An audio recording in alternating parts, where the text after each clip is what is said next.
Hey everyone! Today we are returning to my roots in clay. That sounded so creepy. In clay. I found this giant kit on Amazon. It's actually 10 mini kits in one. There's only going to be one of these today. I also am going to ask you via the community tab, Instagram, and Twitter which one you want to see me make first, aka in today's video. If I happen to like this and you enjoy it, I'll turn this into an entire series. By the way, did you notice this one's in here upside down? And the main reason I'm doing this instead of getting right back into polymer clay charms is because I've just been out of practice for so long that I feel like this will be a good stepping stone and a good way to get me back into the swing of things. You know? Let's try to do a thumbnail. Where should I hold it? Oh my gosh, clay.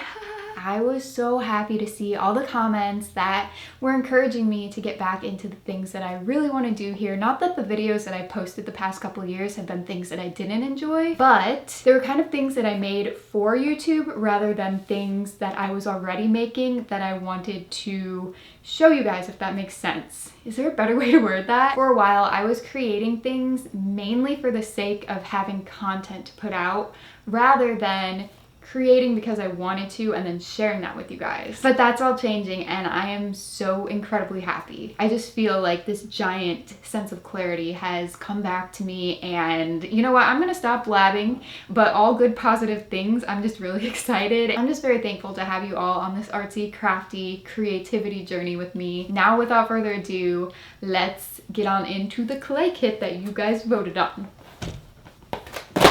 Okay, go. Oh no, oh no. And the winner is sushi, formerly known as upside down sushi. Leo, do you approve? Here are the results tallied up from all three places. A huge thank you again to everyone who voted, and a special thank you to the person who helped me add the numbers together here on the YouTube community page. It was a huge help. Thank you, thank you, thank you. As I mentioned, this giant kit set was from Amazon. I got it for $34.99, and I will link it below if you're interested in purchasing the same giant set. They have other products as well, and they have a YouTube channel called Fashion Angels, so I'll link them as well. First things first, let's unbox the sushi set that you guys chose, so you can see everything that's in it before we get started. The clay and most of the little odds and ends are packaged together in this giant plastic thing. It's not even giant, I don't even know what I'm saying, but it's all packaged together in this. There is an instruction manual sheet that is just front and back, but it's in color and it has a lot of very helpful information on how to portion the clay and how to make the 3 different types of rolls. There's this accessory sheet, as they call it, and there are these illustrations to cut out and incorporate into the set at the end. A pink plastic knife, which they call a carving tool. Now I'm gonna open the plastic package so you can see all the clay and the little things that come with it. There is a tiny plate. There's a mini soy sauce bottle, a tiny napkin, these itty bitty chopsticks, a sushi tray, which is a takeout box basically. As you can see, the individual packs of clay are kind of like mini balloons and they're very airtight. So there are 5 packs of clay total, and it says that is 0.24 ounces or 6.8 grams. It's time to open the clay. I don't know what to expect with the consistency or like how it's gonna feel. I wanna see if I can pop this open. Ew. Wait, that's so weird. This feels like glue. What are we gonna do? Oh no. Okay, so I think they just overcompensate for the stickiness and moisture so it doesn't dry out in the packaging. Because I have been working with this in my fingers for about a minute and it's gotten a lot better. It's still not what I would consider my favorite consistency. Ew, no, not at all, but it's getting better and I think I will be able to make something out of it. But definitely like polymer clay better. There's still quite a bit stuck to the plastic, but I think this is about as good as we're gonna get. The orange came out of the package a lot more easily, and it doesn't seem to be as sticky. Same with the red, but green came out pretty watery, and so did black. But as I mentioned, after working with it for a while, it does get better, and it feels kind of like a mixture between the consistency of Play-Doh and Model Magic-ish. My skin feels kind of pruny. It's gross, but enough complaining. Let's try to make something while I show off my nails.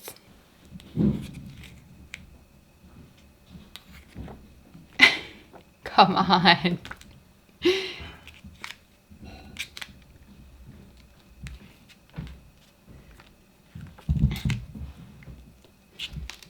Yay, okay. Okay, actually we'll be starting in just a few seconds, but I wanted to show you what stupidity just happened. I accidentally stuck them too close together, and they are now joined. I set them on paper instead of plastic because they were so moist. I thought this would get some of the liquid out of them and dry them a little bit, but they're starting to dry more than I thought they would, so I'm gonna set them in a sandwich bag for a bit. Now I'm going to be working on this plastic container, and the clay shouldn't dry out like it was on the paper, but I'm going to start with portioning the clay. So the first step of the instructions after removing it from the bags, obviously.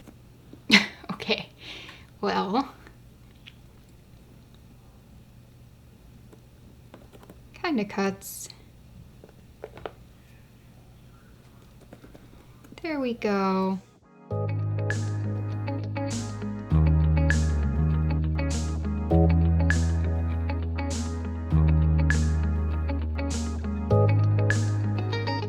Now that all the portions are prepped and divided, I'm gonna put the ones for number 2 and 3 off to the side, style 2 and 3.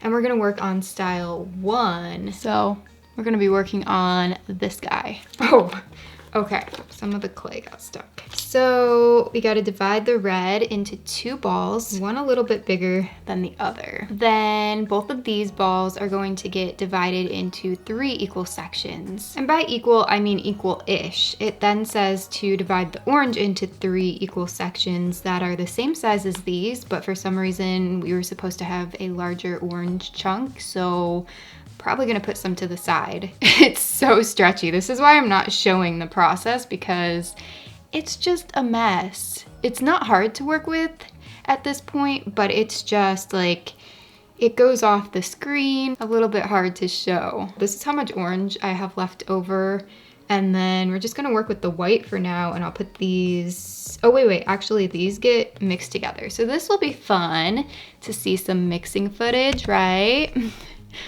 Uh-huh.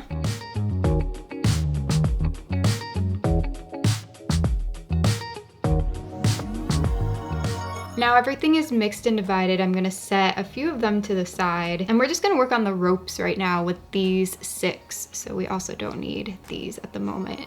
So I have a feeling we're not gonna need all of this, but rolling snakes or rope shapes is very, very easy.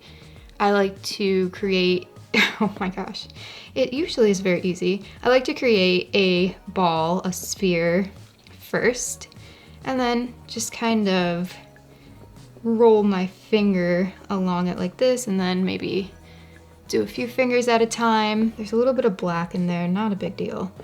But as you can see, it's not very fun to watch them get rolled. So I'll have these finished and then come right back.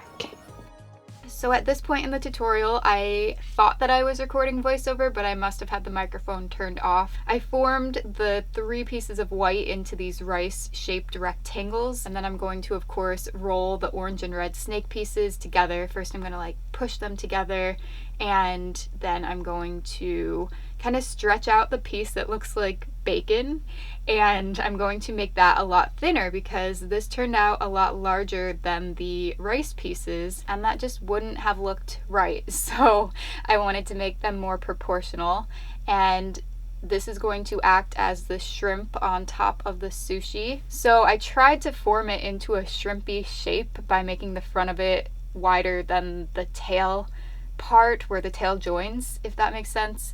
And then I'm going to actually put this part on to make a tail shape and use the carving tool / knife to indent it and give it some form. Then I pressed that entire piece onto the rice and it kind of shifted form. It didn't hold its shape very well, but that's okay. At this point, I'm going to wrap the seaweed around, and to do this, I took the black and green mixture of clay and I pulled that as much as I could. It was kind of cool. It pulled into this shape on its own and it got very, very thin, and then I was able to just wrap it. And I messed up on the wrap part by getting it stuck to the white, so it looks very flaky and just not good here. Poking it was a different story. They said to use a toothpick, but the wood didn't really work as well as the metal, and even the metal didn't hold its shape the greatest. It's kind of like poking into a sponge. It just goes back to its original form. It's not my best work by any means. For the rolls, I already created these 3 thin logs that I'm gonna set off to the side,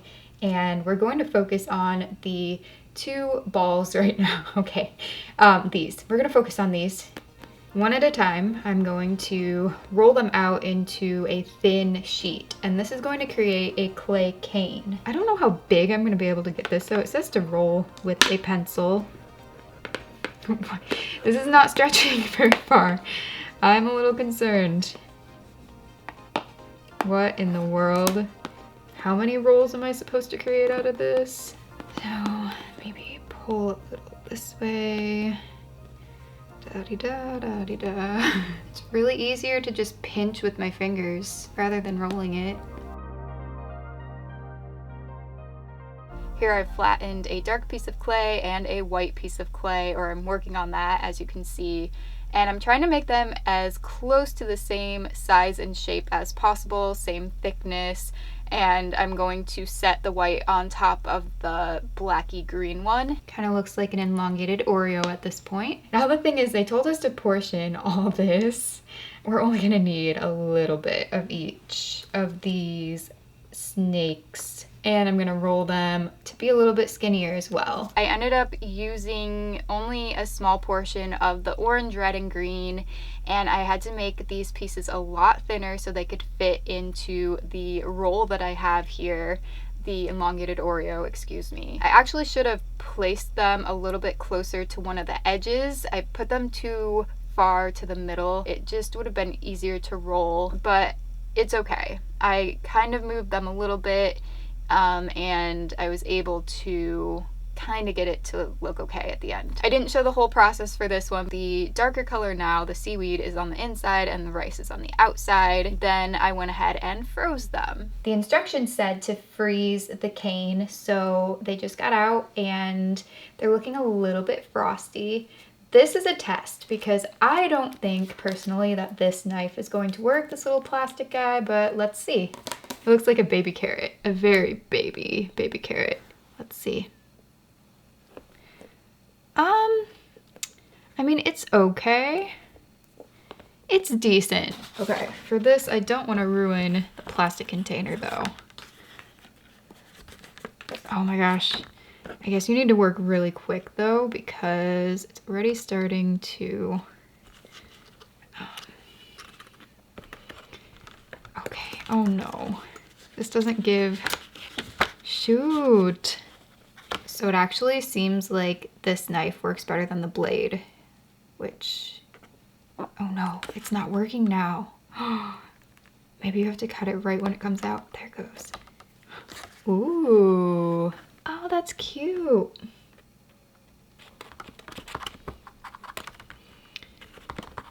The blade is having trouble.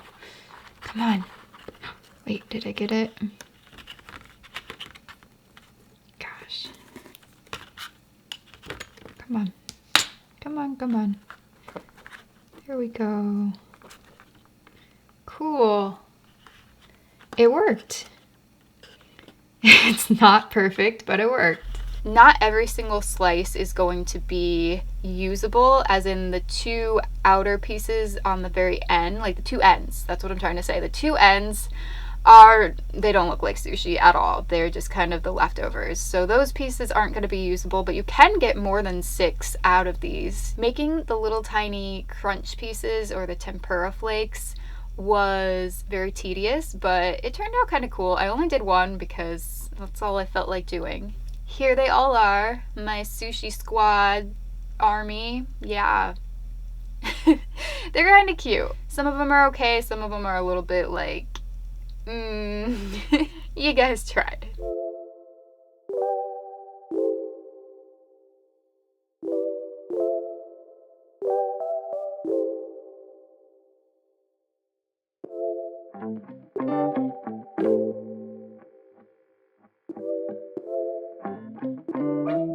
Then I'm cutting out all the paper pieces. There's only one sheet, and I am gluing the soy sauce label to the bottle. This is so cute. And here's all the leftover clay, by the way. So all that's left to do is just arrange the sushi onto the platter, into the takeout box. Okay. Question of the video, what is your favorite sushi roll, or what are your top favorites? I really love spicy tuna. Rainbow's pretty good. I like the specialty ones where they have like jalapeno in them. I really love when places have strawberry and or mango to add into maybe an Alaskan roll or even like a spicy tuna. It just tastes so good. I think it turned out really cute. It was fun, but not my favorite clay to work with, as I mentioned. Also, let me know if you enjoyed this and if you want to see me do more in this series, or if I should just transition right on into polymer clay and make my own charms instead.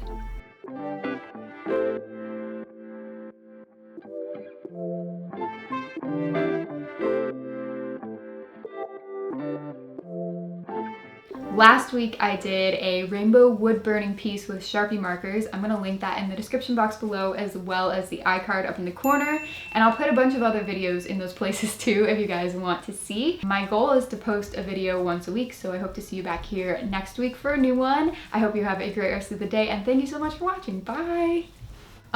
So, just fix the hair, you know, make it look cute.